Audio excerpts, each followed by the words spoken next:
today I am going to show you how to make a simple mixed media layout with ink pads. We are starting with 12 by 12 watercolor paper sheet as we will be applying some water, so we need some paper that will handle moisture. And I'm applying ink directly onto my background using mini ink pads. Those are Altenew and Pink Fresh Studio, but you can use any others if you have ones at home. You can use mini distress inks and probably many more. Most of the companies have similar ink formula. So just pick the colors you like, and as I will be creating a Halloween page, I created a mix of purple and orange.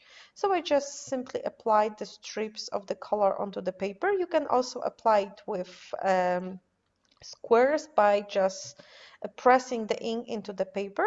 And now I am activating the color with a little bit of water. I'm not spraying a very thick layer. I don't want to have a big puddle. I just want to have some moisture so the colors can float a little bit and connect better on the background. I left my background to air dry. I didn't use heat gun because it will wave the paper more. And with this set of super fun and nesting bats from scrapbook.com, I will be cutting out a lot of bats using black cardstock. This is American Crafts cardstock, so it has a slight texture over it, but you can use any other black cardstock. And I just chose three smallest bats and I connected them with piece of washi tape, so I will not need to arrange them over and over again, so it's faster to cut out multiplies this way. And I'm running them through my mini machine. I could use any other one. I was just too lazy because this one was already on my desk and the size of the dies were small enough so I can use it. And after I fussy cutted, I don't know, maybe 7 or 8 of each of bats, and my background was already dry, I was able to kind of finish the composition. And I added a layer of cardboard underneath my picture. You can use foam adhesive if you want to. It's just cheaper and better for me to use the cardboard on the bigger surfaces, but go on with your favorite dimensional adhesive here. I'm trying to straighten up the paper as much as possible, so I will have everything flat, and I am arranging my bats into the frame. It will has like a square shape and it will go around the mixed media layer I created, so it will be arranged in a square shape around my picture and on the top, on the bottom, and on the edges. I just need to make sure that as the butterflies are longer than higher, I will not spread the frame too much onto the sides because I don't want the butterflies to peek out over the edges of my layout. I'm starting with the biggest one. This is something I always do because it's always easier to fill up the empty spaces with smaller elements than to try to move the smaller elements to fit bigger ones. So this is how I decided to keep my composition, and I'm applying glue in the middle of each bat because I want the wings to be bended upwards for more dimension, and this way you are still able to tuck some elements behind the wings of the bats, so you can develop the composition without being worried for the elements to just fall out from the page before you will commit to gluing them down. So I just like to work in stages. If I am happy with how things look, I glue things down. You can always add something under it, just you will have to cut it a little bit, but I am not afraid that if I move the paper, my composition will just mix and match all over and I will have to start arranging the bats again. So after my bats are glued down, I am ready to add some embellishments, and I will be using a mix of quite old scrapbooking collections because I'm not buying a lot of Halloween stuff. We don't celebrate Halloween in Poland as much as it's celebrated in, let's say, United States. We do not decorate houses and porches, and going for trick-or-treating is a quite new thing in Poland. Children loves it, and we do a little Halloween party in our house, but it's not like the whole neighborhood is celebrating.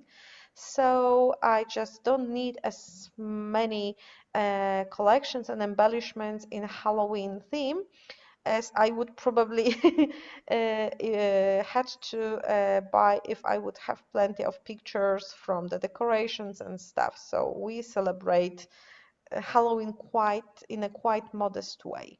So I am using I think it's a Hey Pumpkin collection from a crate paper. It's not a new one. I think it's maybe 2 years old or maybe older. And I'm having a 6 by 12 stickers, chipboard stickers, ephemera pack, and puffy stickers.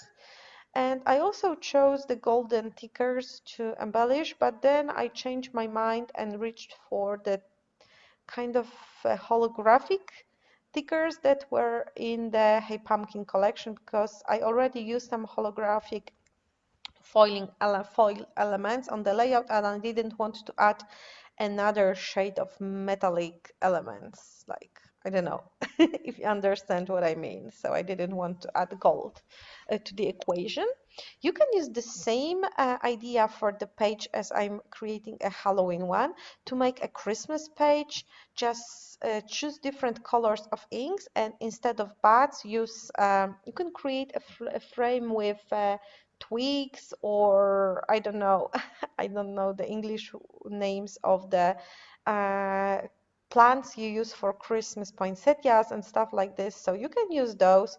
You can create a spring or Easter page with more pastel colors and like Easter eggs around and bunnies and flowers. So this kind of design can be altered. Even if you would like to create a Halloween page, you can also use different color combination depending on what your collection has to offer.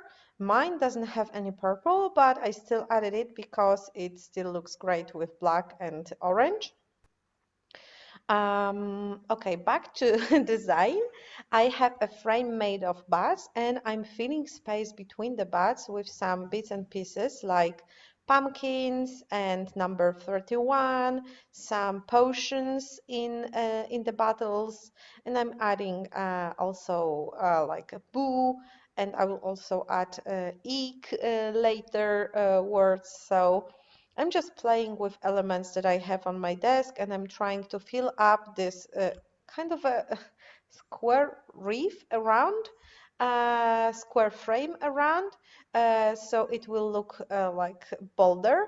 And I started with the stickers, with the, not the stickers, the ephemera pieces, then I moved to the stickers. Now I'm working with chipboard stickers, and if you noticed, I'm adding glue to every sticker because I don't trust those stickers.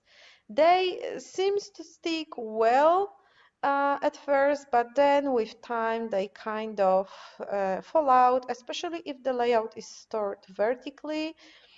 And I do not store my pages in page protectors, so those elements are just gone. They are nowhere to be found later. And this is the stickers I said I talked about earlier. Those are from Hey Pumpkin collection and they have this holographic look on them. So I thought they will look better than the golden stickers. So I added word eek and another eek, and this will be a title of my page because I thought why I should add something more. I already have some words, and we know it's a Halloween because everything screams Halloween on this page. I am moving out to the smallest elements. This is how I always work. I start with the bigger elements and then I move to the smaller and smaller to fill up the space. And usually the last step is to add enamel dots, and when I'm done with them, I splash around. And this is what I will be doing on this page. I'm done with embellishing. The last step is to just splash around with mist, and I'm using quite old Heidi Swap mists. Those are the Color Shine series. Those are my favorite of all time, and I'm so sad they are no longer being made. So I have the color called Tinsel. It's not the black one, it's like a silver, dark silver one. It looks darker when it's wet, but it will dry more silvery. And I'm splashing around, trying to aim on the area where the buds are. And the second color is, I don't know, mustard. I think maybe mustard, but it's in kind of a light orange color. And those are a few close-ups of my page. Thank you so much for staying with me, and I hope you learned some new trick here. And thank you so much, and hope to see you soon on some other social media spots. Bye!